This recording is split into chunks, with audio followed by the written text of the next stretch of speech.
తెలంగాణ రాష్ట్రం కొరకు తన ప్రాణాలను లెక్క చేసి పోరాడి తెలంగాణ రాష్ట్రం సిద్ధించి తీసుకొచ్చి రాదు అన్న తెలంగాణ తీసుకొచ్చిన రాజకీయ నాయకుడు కేసీఆర్ గారు. అలాంటి రాజకీయ నాయకులు ఇవాళ తెలంగాణ ప్రజలందరూ కూడా తెలంగాణ బాబుగా తెలంగాణ జాతిపితకు వర్తిస్తూ ఉంటే ఇవాళ ఆ పేర్లు ఛేదించుకోలేక ఆయనను ఈ విధంగా పొగుడుతూ ఉంటే ఛేదించుకోలేక కర్ణాటక ముఖ్యమంత్రి రేవంత్ రెడ్డి ఇవాళ ఫోన్ ట్యాపింగ్ కేసులని నోటీసులు ఇస్తూ ఉన్నాడు. గతంలో ఏం చేసిండు, కాళేశ్వరం అని చేసి 1 year 1.5 year టైంపాస్ చేసిండు.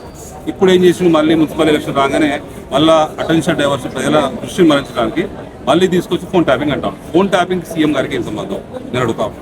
ఇవాళ కేసీఆర్ గారు గతంలో మళ్ళీ చెప్పిండు, సందర్భాలలో చెప్పిండు ఏమని, కేసీఆర్ గారు ఏమన్నారు, సీఎంగా తనకి ఏం కావాలనేది సీఎంగా ఇన్ఫ్లుయెన్స్ ద్వారా రిజల్ట్ తీసుకుంటాడు.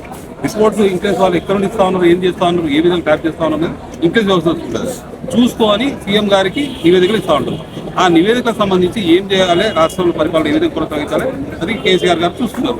ఏ సీఎం అయినా కూడా ప్రతిరోజు కూడా ఇంక్లెన్స్ వివరాలతో మాట్లాడి ఏం జరుగుతున్నది రాష్ట్రంలో, ఎట్లా ఉన్న పరిస్థితి అనేది రిపోర్ట్ తీసుకోవడం ఆనవాయితీ. అది కేసీఆర్ గారు చేసింది. ఇవాళ దాన్ని తీసుకొచ్చి మరి రకుల్ సింగ్ అంటారు, ఆ సింగ్ అంటారు, కేటీఆర్ గారు అంటారు, హరీష్ రావు గారు అంటారు, సంతోష్ రావు అంటారు, వాళ్ళు చేసి కొంటారు, వీళ్ళు చేసి అంటారు. ఇవాళ నేను అడుగుతా ఉన్నా, ఎవరైనా కంప్లైంట్ చేసిందా, ఏమైనా కంప్లైంట్స్ వచ్చినాయా, వస్తే కంప్లైంట్ మీద ఎంక్వైరీ చేస్తా ఉన్నారు. లేదు, ఫోన్ ట్యాపింగ్ జరిగింది అంతే, కాళేశ్వరం కూలిపోతుంది అంతే, ఏది లేదు.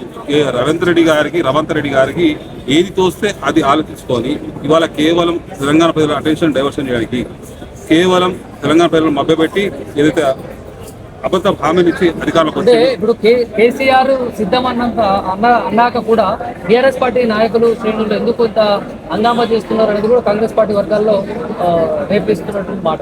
నేను అదే అంటున్నా కదా, కేసీఆర్ గారిని ఎందుకు ఫోన్ ట్యాపింగ్ కేసులో విచారించాలి, సాక్షిగానే అంటున్నారు. ఏం సాక్ష్యం చెప్తారు, ఆయన ఏం విచారణకి పిలిచినంత మాత్రాన ఎందుకు మీరు హడావిడి ఏం చేయట్లేదు. మేమేమంటున్నాం అంటే కేసీఆర్ గారు కుల్లం 23 తారీఖు లెటర్ రాసిండు, ఏమని నేను ఫామ్ హౌస్ లో ఉన్నాను, రండి ఇక్కడికి వస్తే విచారణకు సహకరిస్తాం, సిద్ధంగా ఉన్నా అని చెప్పి.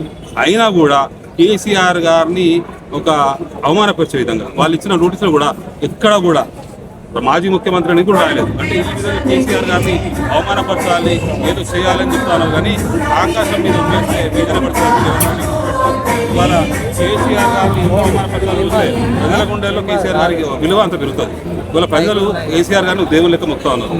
ఇవాళ కొంతమంది అంటా ఉన్నారు, నిన్ను శ్రీశైలం వెంకటేశ్వర స్వామి లెక్క మొత్తం రా కేసీఆర్ రా అని మొక్తా ఉన్నారు. వాళ్ళు ఎందుకు మొక్తా ఉన్నారు, కేసీఆర్ గారు నీళ్ళ పేరు మీద రైతులందరినీ మోసం చేయడానికి కాళేశ్వరం అంటే నేనేమంటున్నా అంటే అవగాహన లేనోడు ఏమైనా మాట్లాడు. ఇవాళ నీళ్ళ మంత్రి ఉత్తమ్ కుమార్ రెడ్డి ఏమైనా అవగాహన ఉందా? ఇవాళ కేంద్రం ప్రశ్నిస్తూ ఉన్నది, కేసీఆర్ గారి ఏదైతే కాళేశ్వరం ప్రాజెక్ట్ ఉందో దాన్ని ప్రశంసిస్తూ ఉన్నది. మరి కేంద్రం వాళ్ళకి బుద్ధి లేదా, మెదడు లేదా, వాళ్ళ మెదడు మొక్కలు ఉన్నదా, వాళ్ళ అధికారులుగా వాళ్ళ దగ్గర అధికారులు లేరా, నీటిపారుదల అధికారులు లేరా? ఎందుకు ప్రశంసిస్తూ ఉన్నారు కేసీఆర్ గారి దూరదృష్టిని? వాళ్ళు ఎందుకు ప్రశంసిస్తూ అనుకుంటున్నాం? దానికి సమాధానం చెప్పకుండా ఉత్తమ్ కుమార్ రెడ్డి నీళ్ళు ఉంటారు. ఇవాళ 100 చేసుకొని కేసీఆర్ గారిని తాకడం అనేది రేవంత్ రెడ్డి గారు కాదు. కాంగ్రెస్ పార్టీ చేస్తున్నటువంటి అభివృద్ధి సంక్షేమ పథకాలన్నీ చూసి ఓరవలేక బీఆర్ఎస్ పార్టీ నాయకులు వీళ్ళందరూ కూడా అభివృద్ధి చేయాలని ప్రయత్నం చేస్తున్నారు, కావాలని కక్షపూర్తంగా వ్యవహరిస్తున్నారని వివిధ వాళ్ళే అభివృద్ధి చేస్తున్నారు, చాలా అభివృద్ధి చేస్తున్నారు. నిజంగా చెప్తున్నా, చాలా అభివృద్ధి చేస్తున్నారు. ఎంత అభివృద్ధి చేస్తున్నా అంటే చూసి నమ్ముకుంటారు జనం. ఏం అభివృద్ధి అండి, 2000 పెన్షన్ 4000 అన్నది ఎక్కడ ఇచ్చిందండి? అవతాతలకు ఎదురు చూస్తాను వాళ్ళు 4000 పెన్షన్ అని. కులం బంగారం ఏదండి? ఆయన అధికారంలోకి వచ్చి 2 సంవత్సరాలు అవుతుంది కదా, ఒకేసారిగా అన్ని ఇచ్చిన హామీలన్నీ అమలు కావాలంటే టైం పడుతుంది. 100 రోజుల్లో పూర్తి చేస్తామని చెప్పి గ్యారెంటీ బాండించింది కదా, 100 రోజుల్లో పూర్తి చేస్తామని చెప్పి ప్రియాంక గాంధీ చెప్తాంది, రాహుల్ గాంధీ చెప్పిండు, ఫలానా గాంధీ చెప్పిండు అని చెప్తున్నారు కదా. ఎందుకు చేయలేదు మరి, ఎందుకు చేయలేకపోతున్నారు? అంటే మీరు ఫెయిల్ అయినట్టే కదా. ఫెయిల్ అయినా మనం ఒక్కరు పక్కకు తప్పుకోండి. కానీ ఈ విధంగా రాజకీయ కుట్రలు చేసుకుంటూ మేమేదో సాధిస్తాం అని అనుకుంటే తప్పది. ఇవాళ మీరు ఏ విధంగానైతే కేసీఆర్ గారిని బీఆర్ఎస్ పార్టీ తొక్కాలని చూస్తున్నారో మీ వల్ల కాదు, మీ వల్ల సాధ్యం కాదు. అది 100% కూడా మీరు ఎంత అణచివేయాలని చూస్తే అంతే ఊఎత్తున ఈ ఉద్యమం లేస్తుంది. మళ్ళీ వస్తుంది ఉద్యమం, తెలంగాణ రాష్ట్రంలో మళ్ళీ ఉద్యమం రావాల్సిన అవసరం ఉంటుంది. ఎందుకంటే ఈ రేవంత్ రెడ్డి అనే దొంగ ముఖ్యమంత్రి ఇవాళ టోటల్గా పరిపాలన నాశనం చేసి ప్రజలను నాశనం చేస్తూ ఉన్నాడు. కాబట్టి తప్పకుండా కూడా మరో ఉద్యమాన్ని తీసుకొచ్చి ఇవాళ తెలంగాణ రాష్ట్రానికి మున్సిపల్ ఎన్నికల్లో రాబోయే మున్సిపల్ ఎన్నికలు ఎవరు విజయం సాధిస్తారంటారు?